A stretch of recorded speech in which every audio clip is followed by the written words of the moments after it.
Teu Espírito para aqui expor as Escrituras, falar da parte de Deus, trazer edificação aqui às nossas vidas. Que o Senhor use nesse momento e que o Senhor também prepare aqui os nossos corações e nos abra a mente, Senhor, para receber a palavra, para que ela seja fértil nas nossas vidas. Que o Senhor seja glorificado nisso, em nome de Jesus Cristo. Amém. Amém. Boa noite, irmãos. Eu estou meio gripado e não sai de mim faz uns 15 dias, mas vai dar certo. Então minha voz está um pouco nasalada, assim, como se tivesse litros aqui. Gostaria de agradecer pelo convite, pastor Luiz Correia, pastor Pedro. Eu tenho um carinho muito grande e respeito por essa igreja, pela essa comunidade. Acredito que Deus tem feito coisas grandiosas e a sua graça tem sido muito maravilhosa com essa comunidade. E é uma oportunidade imensa poder pregar a palavra aqui. Eu fico muito feliz por isso. E uma das minhas agradecimentos também é pelo próprio tema. Tem temas que lhe dão que você agradece por ter lhe dado, porque são temas que mexem mesmo com você, que tocam com você e que de certa forma lhe confronta de uma forma que não tinha te confrontado antes, que é o tema que nós vamos ver hoje. Para isso, vamos em 1 Samuel capítulo 18. E nós vamos ver uma história bem conhecida já. Também não vou entrar em grandes detalhes textuais aqui, mas é a história de Saul e Davi, aquele processo decadente de Saul, que tudo começou basicamente com uma inveja por Davi. 1 Samuel capítulo 18, vamos ler então, gente,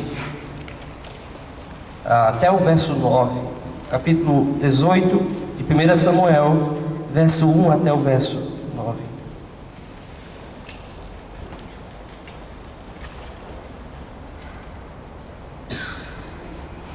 Depois dessa conversa de Davi com Saul, surgiu tão grande amizade entre Jonatas e Davi, que Jonatas tornou-se o seu melhor amigo. Daquele dia em diante, Saul manteve Davi consigo e não deixou voltar à casa de seu pai. E Jonatas fez um acordo de amizade com Davi, pois se tornaram o seu melhor amigo. Jonatas tirou o manto que estava vestindo e o deu a Davi com sua túnica, e até a sua espada, seu arco e o seu cinturão. Tudo que Saul lhe ordenava fazer, Davi fazia com tanta habilidade que Saul lhe deu um posto elevado no exército. Isso agradou a todo o povo, bem como aos conselheiros de Saul. Quando os soldados voltavam para casa, depois que Davi matou o filisteu, as mulheres saíram de todas as cidades de Israel ao encontro do rei Saul com cânticos e danças, com tamborins, com músicas alegres e instrumentos de 3 cordas. As mulheres dançavam e cantavam. Saul matou milhares e Davi dezenas de milhares. Saul ficou muito irritado com esse refrão e aborrecido, disse: atribuíram a Davi dezenas de milhares, mas a mim apenas milhares. O que mais lhe falta senão o reino? Daí em diante, Saul olhava com inveja para Davi. O pecado da inveja, ele, na história, ele é considerado o segundo pecado capital, se nós formos entender dessa forma. O primeiro seria o orgulho e o segundo seria justamente a inveja. A inveja que nós chamamos daquele pecado frio, daquele pecado que é tolerável na comunidade ou no mundo, e por ser tolerado no mundo, ele entra de forma muito rasteira dentro da comunidade da fé. Se você observar a história bíblica, você vai observar que vários eventos sobre inveja marcaram a história bíblica. Se você perceber, por exemplo, a inveja de Caim com a aprovação de Deus de Abel, Sara e Agar disputam o afeto de Abraão, Jacó e Esaú são rivais pela bênção de Isaac, Raquel inveja a fecundidade de Léa, Léa fica desanimada pelo amor de Jacó por Raquel, os irmãos de José têm ciúme dele, existe uma cobiça nos 10 mandamentos, os discípulos perguntam quem é o maior entre eles, e aí vai, Paulo luta contra a inveja em Filipenses e principalmente em 1 Coríntios. Então você observa que quando nós estamos tratando de inveja, nós estamos tratando de um certo pecado que ele meio que tem uma história bíblica. E quando nós estamos tentando traçar uma ideia de teologia bíblica da inveja, uma ideia de observar quais são os elementos da inveja, é um pouco realmente complicado de você entender, já que no Novo Testamento a inveja nunca vem sozinha. A inveja ela sempre vem como um pacote. Na verdade, no Novo Testamento é muito instrutivo, porque a inveja vem com rivalidade, a inveja vem com cobiça e nunca sozinho. E isso é muito instrutivo para como nós lemos as histórias do Antigo Testamento. Porque nas histórias do Antigo Testamento você também não vai observar somente um pecado ali, ou por exemplo na história de Saul aqui, um pecado da inveja. Você vai observar que vários outros pecados, eles vêm junto com isso. Não é o fruto do Espírito somente que vem com vários frutos, vamos dizer assim. As obras da carne parece que também elas vêm em pacote, assim seria a inveja. A inveja então, eu vou tentar traçar aqui uma definição do que eu entendo que seria uma definição bíblica de inveja, tá? Seria a seguinte: é uma comparação competitiva que gera ressentimento pela conquista do outro ou satisfação pela tragédia do outro. Vou repetir aqui. É uma comparação competitiva que gera ressentimento pela conquista do outro ou satisfação pela tragédia do outro. Essa seria a definição que a gente vai trabalhar agora na nossa história aqui, na narrativa de Saul. Olhe para a sua Bíblia, se você tiver aí. Essa narrativa, ela começa no verso 55 do capítulo 17. O que vem antes é justamente Davi derrotando Golias. Há uma vitória de sucesso aqui. Há um ambiente de sucesso com relação a Davi. Quando nós chegamos no verso 55 do capítulo 17, nós temos um flashback. Quando Saul viu Davi avançando para enfrentar o filisteu, então vendo, a história aí já terminou, Davi já matou, mas o autor aqui do livro de 1 Samuel, ele está fazendo um flashback. O flashback é a seguinte pergunta de Saul. Saul pergunta: de quem é o pai desse rapaz? Aqui algumas pessoas, existem vários problemas aqui textuais, e um deles é: Saul já conhecia Davi, eles já tinham batido um papo antes do capítulo 17, e parece que Saul mostra meio que uma certa ignorância sobre quem era Davi. As nossas versões, elas nos ajudam, mas a pergunta aqui é: quem é Davi? Não é quem é o pai de Davi. A ajuda que as versões estão aqui pressupondo é que Saul já conhecia Davi, e quando ele pergunta quem é Davi agora, ele está perguntando da sua linhagem, do seu pedigree. Quem é esse cara que matou Golias? Quem é esse cara aí que fez essa vitória? E o que acontece no verso 1 do capítulo 18 é que Jonatas, ele entra na história. E eu entendo que aqui está de propósito Jonatas entrar na história, porque se fôssemos pensar quem poderia ter inveja de Davi, não era Saul, era o filho de Saul. Porque os iguais, Davi um jovem, Jonatas um jovem. Mas o que acontece é que Jonatas desenvolve uma amizade profunda com Davi, e Saul acaba tendo esse processo de inveja, que não acontece do nada. Veja comigo alguns elementos aqui dessa narrativa interessante. Primeiro, verso 2: Saul leva Davi consigo para casa. Ele quer manter Davi perto. Ele quer agora deixar esse cara perto. Não porque até agora ele está ameaçado. Saul não está ameaçado com Davi aqui. Aqui ele vê que o Senhor está trabalhando em Saul, ou em Davi. Então ele diz: Saul manteve Davi consigo e não deixou voltar à casa de seu pai. Quando nós vemos então no verso 5, diz o seguinte: tudo que Saul lhe ordenava, Davi fazia com tanta habilidade, que Saul lhe deu um posto elevado no exército. Isso agradou a todo o povo. Existia uma espécie de, a graça de Deus sobre a vida de Davi. Davi só evoluía, e até aí, Saul não tem problema nenhum com isso. Saul observa que Davi, ele é um instrumento essencial para Israel naquele momento, assim como ele foi. Mas não tem da parte de Saul uma espécie de sentimento negativo para com Davi. Mas quando chega no verso 6, a grande virada acontece.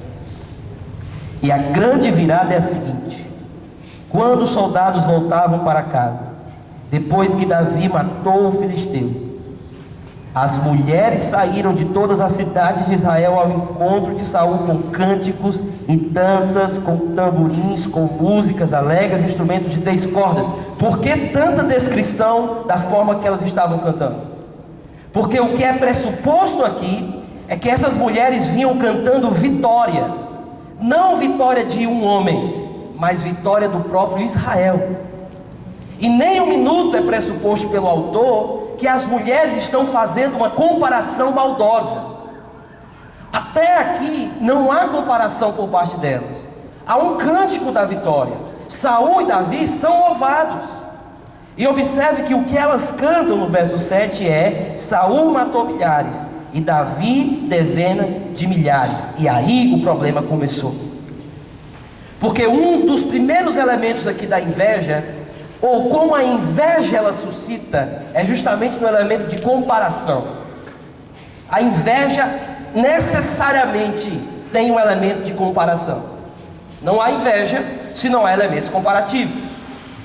Entretanto, a inveja não é a cobiça. Como nós vamos ver, a cobiça está de olho no que alguém tem, no que não é seu. Já a inveja, ela é ressentida porque o outro tem.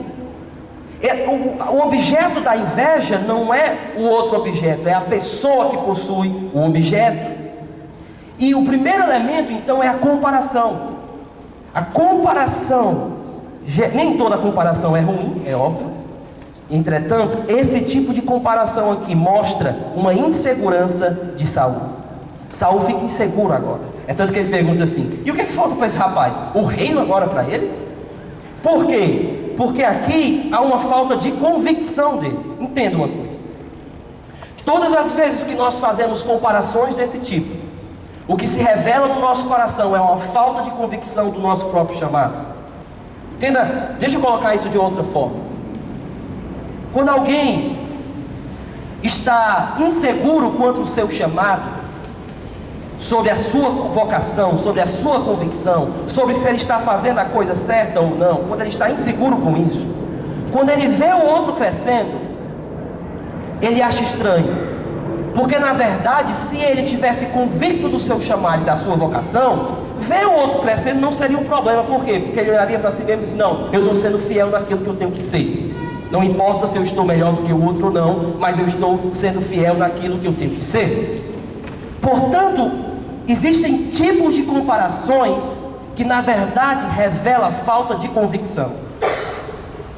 Falta de convicção. Quando igrejas se comparam com outra igreja para depreciar uma outra igreja por si só, a pergunta que fica é: nós estamos sendo fiéis no que Deus nos chamou? Se nós estamos sendo fiéis, todas as outras igrejas do mundo podem crescer o tanto que for. A nossa está sendo fiel diante de Deus e é isso que importa. O problema é que a inveja não é só a mera comparação. A inveja, ela é uma comparação competitiva. Veja o verso 7, irmãos, eu acho interessante esse verso 7 aqui. É a reação de Saul. Verso 8: Saul ficou muito irritado com esse refrão e aborrecido disse: atribuíram a Davi dezenas de milhares, mas a mim apenas milhares. A inveja não revela só a falta de convicção por comparação, mas a inveja é uma comparação competitiva. Por quê? Porque aqui Saul, o problema de Saul não é que Davi estava sendo cantado também, não é que eles estavam cantando sobre Davi, não era isso. O problema não era cantar sobre Davi, o problema era atribuir a Davi mais. Esse é o problema. É tanto que eles assim, falaram de Davi 10 milhares, só eu fiquei com milhares. Porque a inveja, ela por si, ela é competitiva. Ela, quando olha para o sucesso do outro, ela se compara e ela olha: será que eu tenho mais? Acho que Lewis, ele fala uma coisa interessante, peso de glória, que um dos problemas do orgulho, e pegando aqui também a inveja, não é basicamente porque a pessoa está maior do que eu. Não seria esse ponto.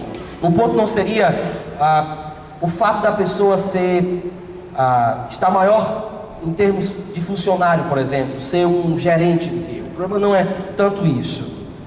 Porque, para Lewis, o problema não é se os dois estão no sucesso. O problema é se um está com um sucesso maior do que o outro. Então, um milionário, ele pode ter vários dinheiros na conta dele. Ele ainda vai sentir inveja, porque ele vai olhar para outra pessoa, e mesmo no seu sucesso, ele ainda vai se comparar, e o problema é que na comparação, ele sempre se sente inferior. A inveja, portanto, é uma comparação competitiva. O problema não era Davi ser louvado, era ser louvado mais do que Saul. E uma das coisas interessantes nessa competitividade da comparação, é que eu quero que os irmãos observem, que Saul traz Davi para dentro de casa. Isso é muito instrutivo para como essa inveja acontece.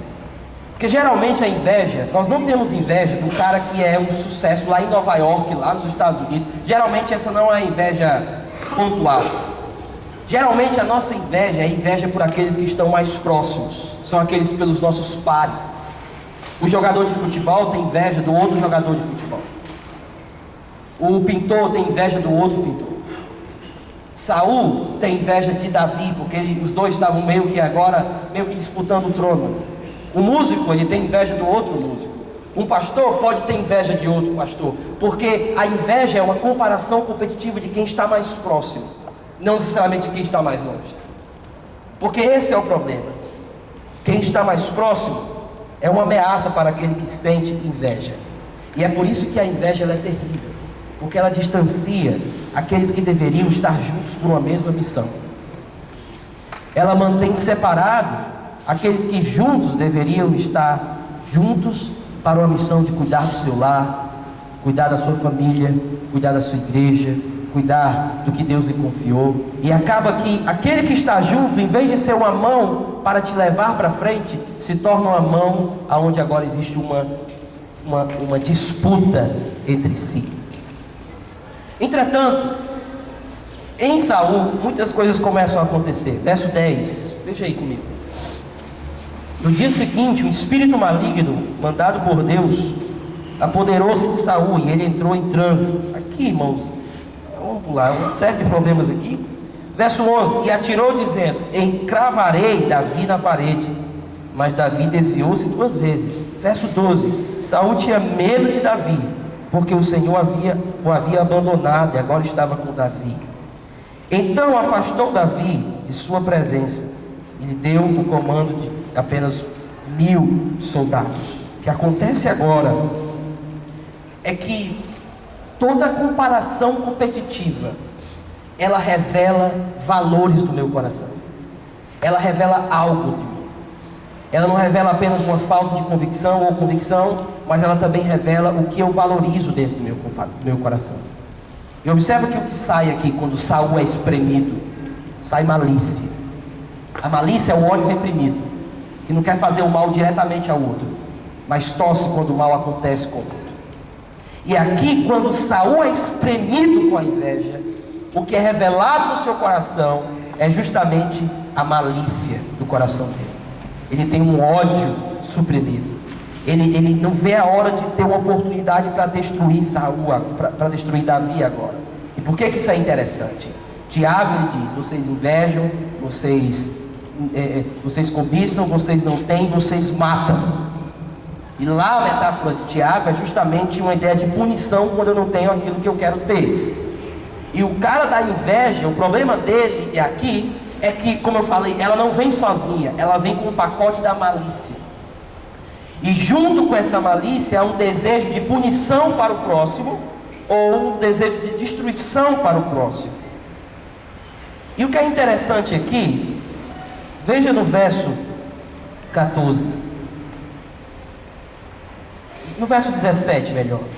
Saul disse a Davi, aqui está a minha filha mais velha, Merab, eu a darei em casamento a você, apenas sirva-me com a bravura e lute as batalhas do Senhor. Pois Saul pensou, não o matarei, deixo isso para quem? Para os filisteus. Porque a inveja ela não quer fazer o ódio com as próprias mãos, algo direto. O que se revela aqui é que ele quer que Davi caia de alguma forma, e ele força isso aqui a acontecer. E o que é interessante é que parece que existe um mais esquizofrênico aqui em Saul, porque ele já tinha prometido anteriormente que quem vencesse o gigante ganharia a filha mais velha dele. Mas aqui ele diz para Davi o seguinte: olha, no verso 17, aqui está a minha filha, eu vou te dar em casamento, mas o que é que você tem que fazer? Você tem que lutar as batalhas do Senhor. Mas esse não era o combinado. O combinado era só vencer o gigante, já tinha filha. E Saul aqui está mudando o acordo. Por que ele está mudando o acordo? Porque ele está apelando para algo que Davi foi ensinado por Jessé: as batalhas do Senhor. Davi, na sua inocência, olha para aquela sugestão e diz assim: não, eu quero lutar as batalhas do Senhor. Saul é esperto aqui. Ele quer pegar os pontos fracos de Davi, porque ele quer ver Davi caindo. Ele tenta pegar o ponto fraco do amor ao Senhor, vê que Davi responde de maneira humilde, e agora ele vai para o outro ponto fraco de Davi. Veja no verso 20. Mical, a outra filha de Saul, gostava de Davi. Quando disseram isso a Saul, ele ficou contente e pensou: eu a darei a ele, para que lhe sirva de armadilha, fazendo cair nas mãos dos filisteus. Então Saul disse a Davi: hoje você tem uma segunda oportunidade de tornar-se o meu genro. A ideia é: eu não consegui mexer com o coração dele para com o Senhor, agora eu vou tentar mexer com o coração dele com relação a uma mulher, a casamento. E a diferença é que agora ela ama Davi aqui. Entretanto, a resposta de Davi é sempre a mesma, porque de alguma forma essa comparação competitiva que revela a malícia do coração, ela sempre vem acompanhada com esse desejo de ver o outro sendo destruído. E aqui está o ponto da inveja. Saul está completamente ressentido aqui, porque existe um ressentimento da inveja quando o sucesso do outro chega, e você percebe que nessa comparação competitiva que você está fazendo, você está perdendo. E isso gera esse ódio, e isso gera esse pacote de coisas. Existe o ciúmes da parte de Saul para com o rei, que o ciúme tem a ver com aquilo que nós já possuímos. Existe a inveja própria dele, que é um dos dois falando aqui. Existe uma espécie de cobiça, mas também existe essa inveja, que é essa raiva porque o outro tem. É isso que é inveja. Entretanto, uma das coisas aqui, nós vamos caminhando aqui para o final, para o meio do final, é que no capítulo 17, veja comigo no verso 37.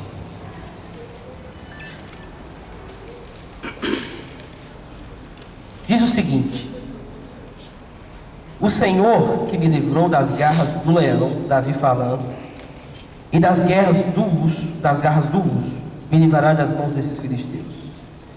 Diante disso, Saul disse a Davi: vá, e que o Senhor esteja com você.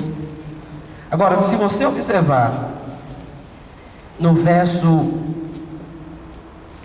12 do capítulo 18, Saul agora começa a ter medo. Saul tinha medo de Davi porque o Senhor o havia abandonado. E aí, se você for lá para o verso 29 do capítulo 18 ainda, diz: temeu ainda mais e continuou seu inimigo pelo resto de sua vida. O que é interessante é que Saul reconhece Deus na vida de Davi no capítulo 17. Mas quando a inveja entra no coração de Saul, ele já não consegue ver Deus agindo na vida de Davi como ele via anteriormente. É como se de alguma forma a inveja houvesse cegado Saul. Porque é isso que a inveja é. A inveja é fruto de um coração míope, que não consegue mais ver as obras de Deus na vida do outro, e acha que tudo é competitividade, e acha que tudo é um jogo aonde quem é o melhor. Como é que pode Saul, ele olhar para a vida de Davi, ver tudo que Deus tinha feito na vida de Davi, e agora simplesmente desconsiderar isso de qualquer forma? A inveja, portanto, nos torna meio que irracionais, porque a inveja é esse sentimento de abandono. A inveja, ela é míope. ela não consegue ver mais nada na frente dela. E porque ela é míope, ela é questionadora. Veja aqui no verso ainda 8, no final, Saul faz a pergunta: o que mais lhe falta, senão rei? Ele começa a trazer questionamentos. E é isso que a inveja é. A inveja começa da seguinte forma: por que não eu? Por que ele? Porque Deus opera nele e não opera em mim. Porque se nós somos cristãos e reconhecemos que é de Deus que vem todas as coisas, quando invejamos o outro, nós estamos dizendo de forma míope, porque Deus está operando nele e não em mim. A inveja é questionadora, porque ela questiona também o caráter de Deus. E por que ela questiona o caráter de Deus? Porque a inveja olha para Deus e diz: Senhor, se o Senhor é tão sábio, por que não eu estou no sucesso? Porque Ele está no sucesso. Portanto, a inveja ela questiona o caráter de Deus. A inveja é aquela mão fechada, diferente do lamento que está diante de Deus, perguntando simplesmente por que isso está acontecendo. A inveja fecha as mãos e diz: o Senhor deveria fazer isso por mim e não por Ele. Porque a inveja em si, ela é questionadora. A inveja é esse sentimento, esse ressentimento de injustiça de alguém que acha que deveria estar aonde o outro está, e ele não está naquele lugar lá de vitória. Quando nós estamos então olhando essa história de Saul, uma das coisas mais claras que fica é que Saul ele faz de tudo para ver a destruição de Davi. Saul se torna um hipócrita. E por que a inveja nos torna meio que hipócritas, irmãos? Porque observe, Saul não tem mais alegria de ver o reino seguro. Quando Davi mata os filisteus, em vez de ele ter alegria por aquilo e dizer: olha, o garoto é bom, ele não só mata o filisteu lá, o bichão, como também matou, foi um bocado. Ele tirou uns 200 recursos dele, trouxe aqui para casamento. Cara, é bom demais. Ele não fica alegre por isso. Ele não consegue celebrar os feitos de Deus na vida de Israel, na qual ele é rei. Não consegue. E o que é interessante é que ele se torna um hipócrita. Por quê? Porque tudo o que ele faz parece ser de benefício para Israel, mas já não é benefício para Israel. É para tentar tirar Davi do meio, porque Davi agora passa meio que atrapalhado. Que a inveja é isso. A inveja de alguma forma nos faz olhar para nós mesmos e dizer: eu mereço, porque eu sou melhor. Ele não merece, porque ele não é melhor do que eu. Eu sou melhor do que o meu vizinho, portanto eu deveria ter isso.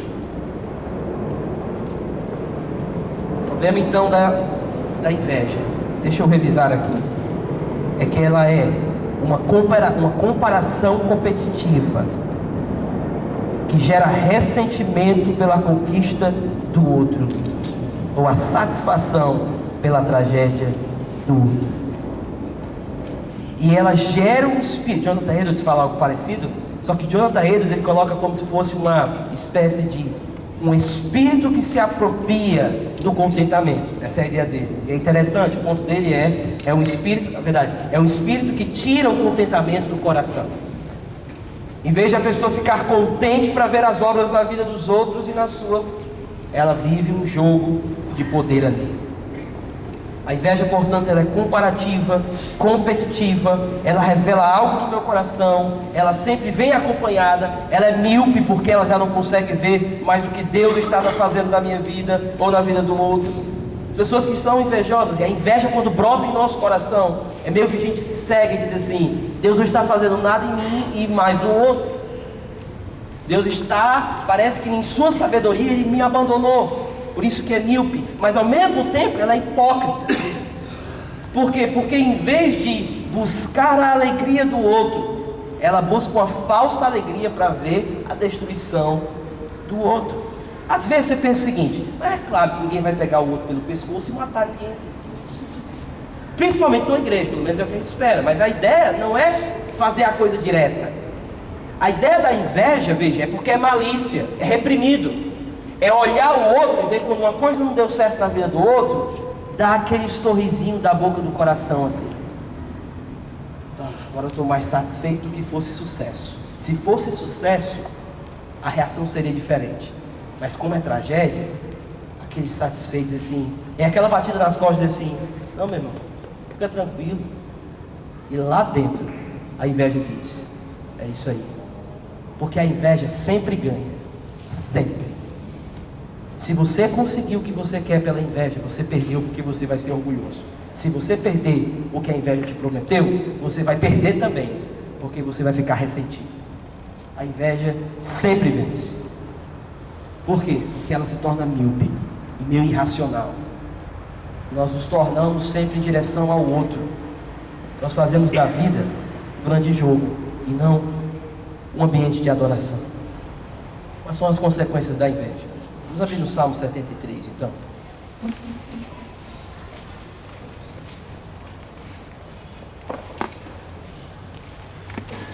O Salmo 73 é um outro salmo que usa a palavra inveja claramente.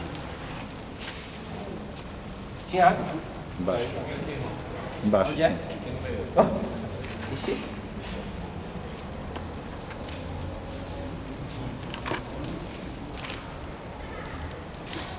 O Salmo 73,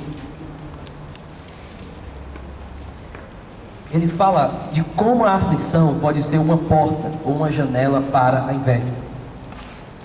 E no verso 1, e ele usa a palavra inveja aqui, essa palavra inveja ela só é usada aqui no Antigo Testamento, então é um pouquinho difícil, mas pelo contexto dá para a gente entender bem o que ele quer dizer. Verso 1 diz o seguinte, usei alguns pontos aqui.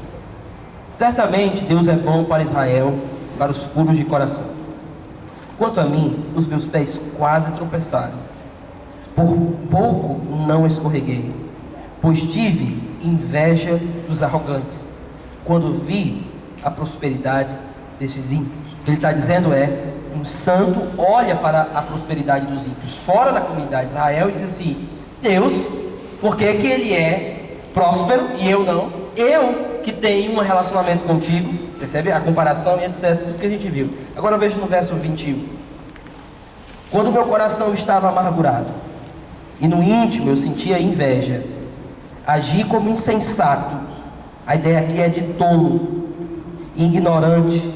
Minha atitude para contigo era de um animal que irracional. Porque lembre sempre disso, a inveja ela nos cega de tal forma que aquele que era para nós olharmos como amigo, nós vemos como inimigo, e o Deus que era para vermos como alguém digno de adoração, a gente vê como alguém que está contra a gente. A inveja ela é irracional, ela nos constrói, na linguagem do salmista aqui ela nos faz como animais. Entretanto, no verso 23, ele nos dá uma direção aqui, graças a Deus pela direção. Contudo, sempre estou contigo, tomas a minha mão direita e me sustens. Tu me diriges com o teu conselho, e depois me receberás com honras. A quem tem nos céus, senão a ti, e na terra nada mais desejo, além de estar junto a ti. O meu corpo e o meu coração poderão fraquejar, mas Deus é a força do meu coração e a minha herança para sempre. E aqui ele levanta várias coisas. Uma das primeiras coisas vou colocar de 3 formas, ok? Para a gente resumir. As consequências da inveja são as seguintes: gratidão destruída, amor degenerado e alegria fracassada. São as consequências. Gratidão destruída, já não havia gratidão por Saul pela vitória de Davi. Amor degenerado, Saul passou a odiar Davi. Alegria fracassada, Saul não se alegrava mais, só vivia ressentido. A mesma coisa aconteceu com o salmista. Já não havia gratidão nele, já não havia mais amor no coração dele, e já não havia alegria para ele. Então, no meio da aflição, ele começa a ter inveja dos ímpios. A solução então da inveja é o oposto disso. A solução seria gratidão reconstruída, amor regenerado e alegria restaurada. Por que começar com gratidão? O salmista diz: a quem tenho no céu, senão a ti? O Senhor é aquele que está no céu, o Senhor é aquele que cuida de mim, o Senhor é aquele que é o governante de tudo. E ele começa a voltar à memória essa ideia de gratidão a Deus. E essa gratidão ela faz todo sentido quando nós estamos lutando contra a inveja. Por quê? Porque o nosso coração não tem como se eu dissesse assim: quem tem inveja aqui? Irmãos, não tem como ninguém levantar a mão. A inveja faz parte do nosso coração, caído. Está lá. Levantar uma autojustificação já é um problema, porque a questão não é ter inveja ou não, é como nós lutamos com isso. E o ponto aqui é justamente com gratidão. Se Deus está fazendo algo na vida do meu irmão, graças a Deus, porque Deus está fazendo algo na vida do meu irmão. É a gratidão de saber que Deus está operando no universo. Porque a gratidão, ela fortifica as nossas convicções. Ela fortifica que Deus tem trabalhado na minha vida. Ela fortifica que eu tenho um chamado de Deus, que eu tenho uma vocação de Deus. E eu não preciso temer se alguém com uma vocação parecida aparecer do meu lado, porque nós não estamos numa disputa, nós estamos num caminho de adoração. Não precisamos disputar em casa para ver quem trabalha mais do que a esposa ou o esposo. Não precisamos de alguma forma ter inveja do sucesso do cônjuge enquanto ficar ressentido ou cabisbaixo porque Deus está operando na vida dele e não na minha, e agora eu vou ficar ressentido e vou reagir de uma forma como um filhotinho, perdendo a hombridade de homem. A gratidão é necessária ser reconstruída para lutar contra a inveja, porque ela fortalece as nossas convicções e ela ajeita a minha balança. O que seria a ideia da balança? Paulo, ele está sendo comparado em 2 Coríntios com superapóstolos. E a grande tentação para Paulo lá é se ele vai cair no jogo dos superapóstolos ou não. E qual é o jogo que ele não quer cair? É o jogo da comparação. É tanto que no capítulo 10 ele diz assim: não ousamos nos comparar com eles. Ele não quer se comparar. Os coríntios estão se comparando. Entretanto, Paulo não deixa de se comparar com tudo. Ele se compara na carta com várias coisas. Ele se compara com Moisés, capítulo 3. Mas quando ele vai comparar as coisas que passam na vida dele, de um lado da balança de Paulo, um local já está preenchido. E esse local preenchido se chama eternidade. Por que existe a eternidade preenchida de um lado da balança? Não importa o que for colocado aqui, tudo vai pesar para o lado da eternidade. Por exemplo, Paulo, e os teus sofrimentos são leves e momentâneos, comparado com o peso de glória eterna que vai ser revelado. Paulo, e o sucesso dos super apóstolos? Isso não é nada comparado ao peso de glória que eu receberei. Um dos lados da balança de Paulo estava preenchido com a eternidade. Isso faz toda a diferença. Quando você mantém a eternidade diante de si, você vai dizer como o salmista: os que te abandonam sem dúvida perecerão, tu destrói todos os infiéis, mas para mim vão estar perto do Senhor. Fiz do soberano o meu refúgio, proclamarei os teus feitos. O salmista vai atrás da eternidade. Tanto, quando você quiser, ou quando a inveja vir, existem várias coisas, mas sem eternidade não dá para lutar contra ela. Sem pesar o que é mais importante na sua vida, não tem como lutar contra a inveja por coisas passageiras. Porque nós sempre lutamos por coisas passageiras quando a inveja bate. É ser reconhecido melhor do que o outro, é ser elogiado melhor do que o outro. Mas nós precisamos ter uma gratidão reconstruída. Segundo, um amor regenerado. O que é o amor regenerado? Uma das coisas mais belas na história lá, 1 Samuel, é justamente a amizade de Jonatas com Davi. Como eu iniciei falando, Jonatas tinha tudo para ser o cara invejoso por Davi. Mas ele não é. Por quê? Porque ele constrói uma amizade, que nessa amizade existem expressões de honra nelas. É aquela que cultiva a honra na vida do outro. Esse amor foi tão grande na vida entre Jonatas e Davi, que os feitos de Davi eram celebrados por Jonatas. É diferente. É diferente de você ouvir alguém pregar e em vez de ficar e você está torcendo por ele. Eu espero que Deus use a vida dele. Eu espero que a obra de Deus flua na vida dele. É ver a igreja X crescendo e dizer assim: eu não vou colocar um mais, eles não fazem isso. Eu vou dizer que Deus flua na vida deles, que Deus abençoe a vida deles. É assim que se luta com a inveja. Não é para dizer que eu não estou inveja não está chegando, é porque existe uma luta que nós devemos lutar com essa procura de um amor regenerado, que procura honrar o outro, que existem expressões de humildade, que experimenta a bênção do autoesquecimento, que só o Evangelho dá. Como Tim Keller fala, você tem a liberdade de esquecer de si mesmo. Porque a humildade não é pensar menos de você. Humildade já é não pensar mais em você. E a bênção do autoesquecimento é justamente experimentar esse momento de honra e essas expressões de honra para com o próximo. De apertar a mão do próximo quando ele tiver uma conquista. E porque existe um amor pelo próximo, você celebra junto com ele os triunfos e as conquistas dele, e chora junto com ele quando ele chorar pelas tragédias e acontecimentos de tribulação na vida dele, porque isso é comunidade. Choramos com os que choram e alegramos com os que se alegram. E esse ponto de você ter um amor regenerado gera justamente não só gratidão, amor, mas é uma espécie de alegria conquistada. Sabe, a inveja ela aparece na nossa sociedade muitas vezes em termos de democracia, ou em vez de igualitarismo. Só que, como diz vários teóricos, o igualitarismo é aquela ideia, e ele sempre vai nivelar por baixo. A inveja é quando nós não apreciamos também o diferente, o outro. A ideia de você ter na comunidade diferentes dons. É você amar a diversidade que Deus deixou na comunidade. É você olhar o outro fazendo algo e você dizer assim para ele: glória a Deus, porque Deus deu isso para ele, porque Deus abençoou a vida dele dessa forma, porque Deus deu um dom para ele assim. Sabe, é como você está numa grande orquestra. Quando eu tocava em orquestra, uma das coisas que todo mundo brincava era com o cara que tocava o triângulo. O cara lá atrás. Ninguém via o cara que tocava o triângulo. E algumas peças de Beethoven, principalmente Rachmaninoff, tem triângulo. O problema é que nas peças dele, o triângulo só toca uma vez, ou duas vezes. E uma vez nós tocamos uma peça, e existia um momento em que o cara do triângulo tocava uma vez. E nesse momento a orquestra ficava tudo olhando para ele, né?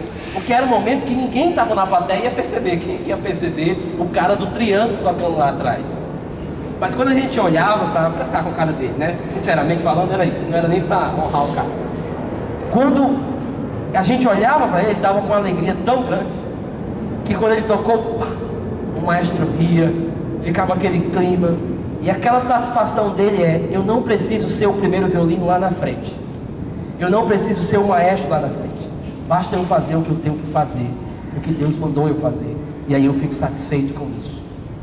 É por isso que a luta contra a inveja é uma luta por celebrar a diversidade dentro do reino. Portanto, que lutamos com uma graça, uma gratidão reconstruída, possamos ter um amor regenerado pelo próximo, aquele amor que não olha o que está perto de você como inimigo, mas como amigo. Uma das coisas mais fascinantes que eu tenho o prazer de experimentar de amigos próximos de mim são amigos que, mesmo sem eu merecer, celebram coisas que acontecem na minha vida. É incrível isso.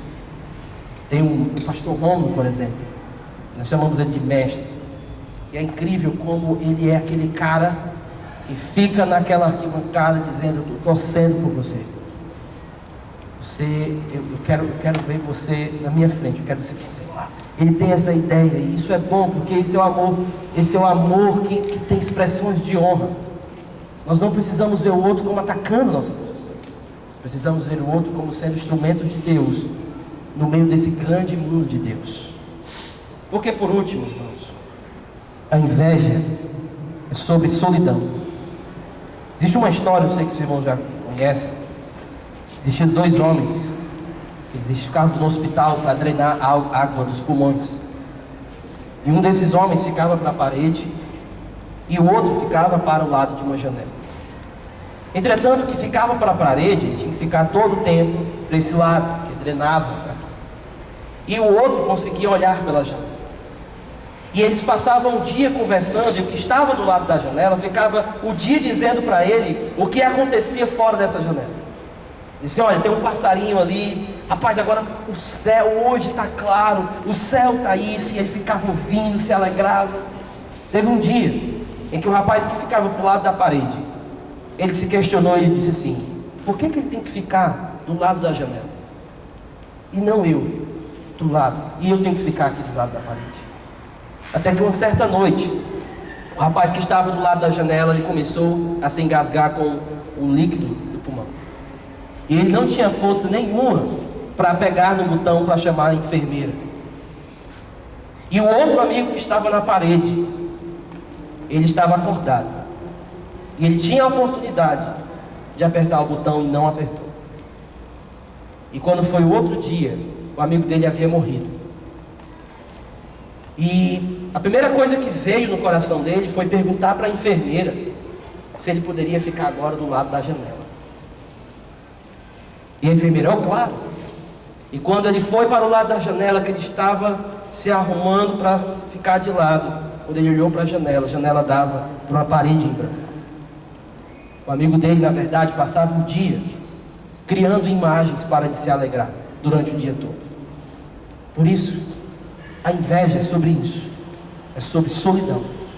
É sobre tentar ter as coisas, mas no final não ter nada. É sobre tentar conquistar mais do que o outro, mas perder todos. É sobre amar a igualdade, aquela igualdade que só você fica, os outros todos saem. É amar o pódio, mas não tem guerra nenhuma, não teve batalha nenhuma, não teve celebração nenhuma.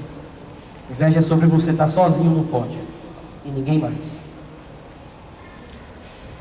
Inveja é um destruidor de gratidão, é um degenerador do amor e é um ladrão da comunhão. Por isso que a luta contra a inveja é sobre contentamento, é pregar outro evangelho, é falar outras boas novas. E quando eu estava preparando isso, uma das coisas que me veio foi: eu preciso orar por isso. E eu preciso entender que inveja precisa ser confessada e não deixada de lado. Já viu como a gente trata a inveja? Deixa ela de lado, não fala para ninguém, deixa ela ali. Mas o Evangelho me chama a confessar isso, porque existe graça nesse animal irracional que tenta viver o mundo sozinho e não consegue ver que Deus é o Deus que trabalha de diferentes formas em várias outras pessoas e não apenas em mim. Que Deus possa nos encher o nosso coração de gratidão. Nós vamos orar. Senhor, nós temos muitos desafios na nossa vida como homens. E o maior desafio que nós temos como homens é o nosso próprio coração. E o problema de tudo é porque o nosso coração é enganoso. Vezes por vezes, Senhor, nós levantamos paredes de autojustificação e não conseguimos entender que nós precisamos de um profundo tratamento lá dentro. Senhor, nosso coração, ele precisa da Tua graça para restaurá-lo. Porque quantos relacionamentos não estão destruídos, Senhor, por conta da inveja? Quantos relacionamentos, Senhor, não conseguem ser aprofundados por conta que a inveja não permite? Quantos companheiros que não conseguem usufruir da amizade profunda porque são ressentidos pelo sucesso do outro? Como muitas vezes, Senhor, nós não conseguimos celebrar os Teus feitos na vida do outro e nem conseguimos celebrar os Teus feitos na nossa própria vida, porque sempre queremos, Senhor, tirar algum benefício próprio disso. Então acabamos nem por celebrar o que o Senhor faz nas nossas vidas, acabamos por celebrar a nós mesmos e caímos no pecado de orgulho. Nos ensina, Senhor, a ter um coração grato a Ti. Saber que o que nós temos em nossas mãos só chegou em nossas mãos por causa das mãos da providência. Saber, Senhor, que tudo que o Senhor tem feito na vida do outro é o Senhor que tem feito na vida dos outros. É o Senhor que tem operado. Nos ensina a celebrar os Teus feitos, não somente nas nossas vidas, mas também na vida dos outros. Te pedimos que o Senhor restaure a nossa vida para construir em nosso lar não um ambiente que mata a vocação de nossas esposas, mas um ambiente propício para suas vocações serem florescidas, para elas poderem ser, Senhor, usadas nas Tuas mãos. Nos ensina, Senhor, a falar isso aos nossos filhos, na nossa casa, na nossa igreja. Não nos deixe, Senhor, cair, não nos deixe ficar caídos. Restaura-nos, Senhor, com a tua graça. Em nome de Cristo.